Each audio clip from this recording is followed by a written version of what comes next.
నమో వెంకటేశాయ. మనము ఈరోజు ఈ గురువు మే 1వ తారీఖు నుంచి మేషం నుంచి వృషభంలోకి మారుతుండడం వల్ల ద్వాదశ లగ్న రాశులకి కూడా ఫలితాలు ఎలా ఉండబోతున్నాయో తెలుసుకుందాం. కుంభలగ్నం, కుంభరాశి. ఈ యొక్క కుంభానికి 4వ ఇంట్లో గురువు సంచరించడం వల్ల ఈ యొక్క కుంభలగ్నం వాళ్ళు వాహన స్థానం 4 కాబట్టి ఆ స్థానంలో గురువు సంచరించడం వల్ల వాహనాలు డ్రైవ్ చేసేటప్పుడు 1కి 10 సార్లు జాగ్రత్తగా ఆలోచించి డ్రైవ్ చేయాలండి. లేకపోతే వాహన గండాలకి ప్రమాదాలకు గురయ్యే అవకాశం ఉంది.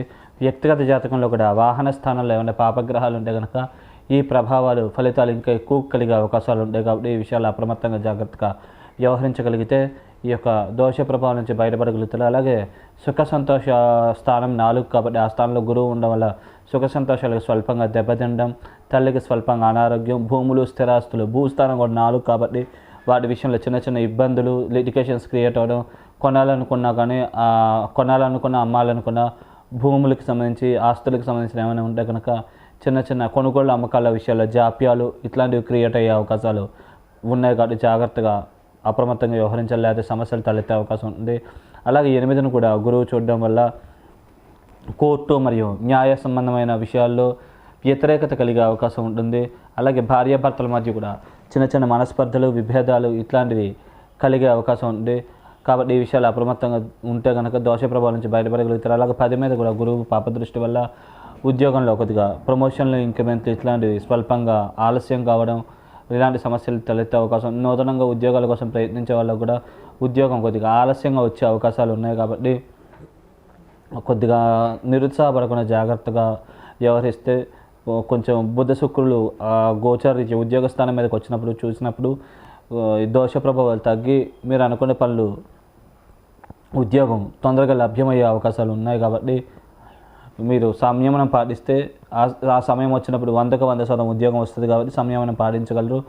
అలాగే స్వల్పంగా మంచి చేసిన చెడు కావడం, స్వల్పంగా మరియు సంఘంలో పేరు ప్రతిష్టలు, గౌరవ మర్యాద స్వల్పంగా దెబ్బతింటం లాంటి సమస్యలు తలెత్తే అవకాశం ఉంది. గురువు వ్యయస్థానం మీద కూడా పాపదృష్టి ఉండడం వల్ల డబ్బు ఖర్చులు అధికంగా అవ్వడం, అనవసరమైన జర్నీల వల్ల ధన నష్టం మరియు వీసా, పాస్పోర్ట్ మంజూరు అవ్వడం విషయాల్లో జాప్యాలు, విదేశాలకు వెళ్ళాలనుకునే వాళ్ళకి విదేశీ ప్రయత్నాలు ఆలస్యం కావడం, అక్కడ ఆల్రెడీ ఉన్న వాళ్ళకి కూడా వాతావరణం పరంగా ఇట్లా కొన్ని చిన్న చిన్న సమస్యలు ఇట్లాంటివి తలెత్తే అవకాశాలు ఉంటాయి. కాబట్టి ఈ విషయాలు అప్రమత్తంగా జాగ్రత్తగా వ్యవహరిస్తే కనుక ఈ దోష ప్రభావం నుంచి బయటపడి మీరు ఏదైతే అనుకున్నారో ఆ పనులన్నీ కూడా సాధించుకోగలుగుతారు. అలాగే గురువు పెద్దవాళ్ళకి మరియు పూజారులకి ఇట్లాంటి వాళ్ళకి కారణం కాబట్టి సాధ్యమైనంత వరకు పెద్దవాళ్ళ యొక్క, గురువుల యొక్క ఆశీర్వాదాలు ఇట్లాంటివి పొందడం వల్ల ఈ దోష ప్రభావం నుంచి బయటపడగలుగుతారు. మీరు అనుకున్న పనులు కూడా నెరవేర్చుకోగలుగుతారు. అలాగే గురువు లావుకు కూడా కారణం కాబట్టి కొద్దిగా లావు అయ్యే అవకాశాలు ఉంటాయి. అలాగే తీసుకునే ఆహారం విషయంలో కూడా అప్రమత్తంగా జాగ్రత్తగా తీసుకోవాలి. ఎందుకంటే కొలెస్ట్రాల్ మరియు ఊబకాయం ఇట్లాంటి సమస్యలు వచ్చే అవకాశాలు ఉంటాయి. ముఖ్యంగా గురు దశలు, అంతర్దశలు నడిచినట్లయితే ఈ ప్రభావాలు ఇంకా ఎక్కువగా ఉంటాయి.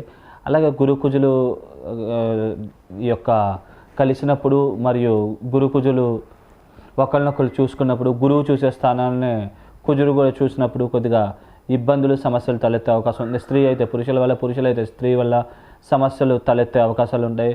అలాగే ధన నష్టాలు కూడా జరిగే అవకాశాలు ఉంటాయి. కాబట్టి ఆ విషయాల్లో అప్రమత్తంగా జాగ్రత్తగా వ్యవహరిస్తే ఈ దోష ప్రభావం నుంచి బయటపడగలుగుతారు.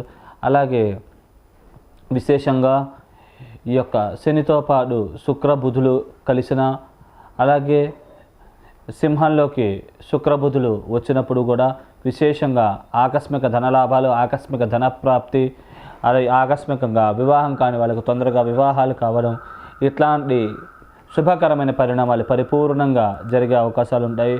అలాగే ఈ యొక్క వృశ్చికంలోకి బుధ శుక్రులు వచ్చినప్పుడు కూడా కొద్దిగా విశేషంగా ఉద్యోగం పరంగా ప్రమోషన్లు, ఇంక్రిమెంట్లు ఇట్లాంటివి వచ్చే అవకాశాలు ఉంటాయి. నూతనంగా ఉద్యోగాల కోసం ప్రయత్నించే వాళ్ళకు కూడా వృశ్చికంలోకి బుధ శుక్రులు వచ్చినప్పుడు మరియు వృషభంలో బుధ శుక్రులు వచ్చినప్పుడు కూడా ఈ అవకాశాలు బాగా ఎక్కువగా లభ్యమవుతాయి. స్త్రీ వల్ల పురుషులు, పురుషుల వల్ల స్త్రీలకు కూడా మంచి జరిగే అవకాశం ఉంది. ధనప్రాప్తి కూడా పొందే అవకాశాలు ఉంటాయి. కాబట్టి ఈ సమయాన్ని పరిపూర్ణంగా ఉపయోగించుకోగలిగితే ఈ బెనిఫిట్లు పరిపూర్ణంగా పొందగలిగే అవకాశాలు ఉన్నాయి. కాబట్టి ఈ సమయాన్ని ఉపయోగించుకోగలరు. అలాగే మీరు దైవికమైన బలం శక్తి ఇంకా పెంపొందించుకుని ఈ యోగాలను ఇంకా పెంచుకోవాలనుకుంటే కనుక విశేషంగా మీరు సుబ్రహ్మణ్య స్వామి ఆరాధన మరియు శివ ఆరాధన విశేషంగా చేసుకున్నట్లయితే మీకు బెనిఫిట్ బాగా ఎక్కువగా లభించే అవకాశం ఉంటుంది. అలాగే ఓం శరవణ భవాయ నమః మంత్రాన్ని 21 సార్లు జపించడం, అలాగే తత్పురుషాయ విద్మహే మహాదేవాయ ధీమహి తన్నో రుద్ర ప్రచోదయాత్ ఈ మంత్రాన్ని కూడా ప్రతిరోజు జపించుకుని మీరు ముందుకు వెళ్ళినట్లయితే అన్ని పనులుగా మంచి జరిగే అవకాశం ఉంది.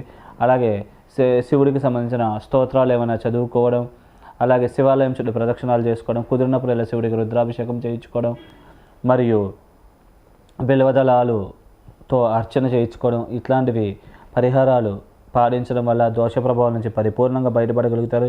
మీరు అనుకున్న పనులు కూడా సాధించుకోగలుగుతారు. అలాగే మీరు కుంభలగ్నంలో కనుక పుట్టినట్లయితే కనుక నీలం రత్నాన్ని మధ్యవేలికి ధరించడం కానీ ఇట్లాంటి పరిహారాలు చేసుకోవడం కూడా మంచిది. సాధ్యమైనంత వరకు పసుపు రంగు వస్త్రాలు మీరు ధరించకపోవడం మంచిది. అలాగే గురువారాల పూట విశాఖ, పునర్వసు, పూర్వభాద్ర ఈ 3 నక్షత్రాల రోజులన కొత్త పనులు సాధ్యమైనంత వరకు స్టార్ట్ చేయకపోవడం మంచిది. ఇలా చేయడం వల్ల దోష ప్రభావం నుంచి బయటపడగలుగుతారు. మీరు అనుకున్న పనులను కూడా సకాలంలో సాధించుకోగలుగుతారు. శుభం. కొద్దిగా ఇబ్బందులు సమస్యలు తలెత్తే అవకాశం ఉంది. స్త్రీ అయితే పురుషుల వల్ల, పురుషులైతే స్త్రీ వల్ల సమస్యలు తలెత్తే అవకాశాలు ఉంటాయి. అలాగే ధన నష్టాలు కూడా జరిగే అవకాశాలు ఉంటాయి. కాబట్టి ఆ విషయాలు అప్రమత్తంగా జాగ్రత్తగా వ్యవహరిస్తే ఈ దోష ప్రభావం నుంచి బయటపడగలుగుతారు. అలాగే విశేషంగా ఈ యొక్క శనితో పాటు శుక్ర బుధులు కలిసిన, అలాగే సింహంలోకి శుక్ర బుధులు వచ్చినప్పుడు కూడా విశేషంగా ఆకస్మిక ధనలాభాలు, ఆకస్మిక ధనప్రాప్తి, అలాగే ఆకస్మికంగా వివాహం కాని వాళ్ళకు తొందరగా వివాహాలు కావడం ఇట్లాంటి శుభకరమైన పరిణామాలు పరిపూర్ణంగా జరిగే అవకాశాలు ఉంటాయి. అలాగే ఈ యొక్క వృశ్చికంలోకి బుధ శుక్రులు వచ్చినప్పుడు కూడా కొద్దిగా విశేషంగా ఉద్యోగం పరంగా ప్రమోషన్లు, ఇంక్రిమెంట్లు ఇట్లాంటివి వచ్చే అవకాశాలు ఉంటాయి. నూతనంగా ఉద్యోగాల కోసం ప్రయత్నించే వాళ్ళకు కూడా వృశ్చికంలోకి బుధ శుక్రులు వచ్చినప్పుడు మరియు వృషభంలో బుధ శుక్రులు వచ్చినప్పుడు కూడా ఈ అవకాశాలు బాగా ఎక్కువగా లభ్యమవుతాయి. స్త్రీ వల్ల పురుషులు, పురుషుల వల్ల స్త్రీలకు కూడా మంచి జరిగే అవకాశం ఉంది. ధనప్రాప్తి కూడా పొందే అవకాశాలు ఉంటాయి. కాబట్టి ఈ సమయాన్ని పరిపూర్ణంగా ఉపయోగించుకోగలిగితే ఈ బెనిఫిట్లు పరిపూర్ణంగా పొందగలిగే అవకాశాలు ఉన్నాయి. కాబట్టి ఈ సమయాన్ని ఉపయోగించుకోగలరు. అలాగే మీరు దైవికమైన బలం శక్తి ఇంకా పెంపొందించుకుని ఈ యోగాలను ఇంకా పెంచుకోవాలనుకుంటే కనుక విశేషంగా మీరు సుబ్రహ్మణ్య స్వామి ఆరాధన మరియు శివ ఆరాధన విశేషంగా చేసుకున్నట్లయితే మీకు బెనిఫిట్ బాగా ఎక్కువగా లభించే అవకాశం ఉంటుంది. అలాగే ఓం శరవణ భవాయ నమః మంత్రాన్ని 21 సార్లు జపించడం, అలాగే తత్పురుషాయ విద్మహే మహాదేవాయ ధీమహి తన్నో రుద్ర ప్రచోదయాత్ ఈ మంత్రాన్ని కూడా ప్రతిరోజు జపించుకుని మీరు ముందుకు వెళ్ళినట్లయితే అన్ని పనులుగా మంచి జరిగే అవకాశం ఉంది.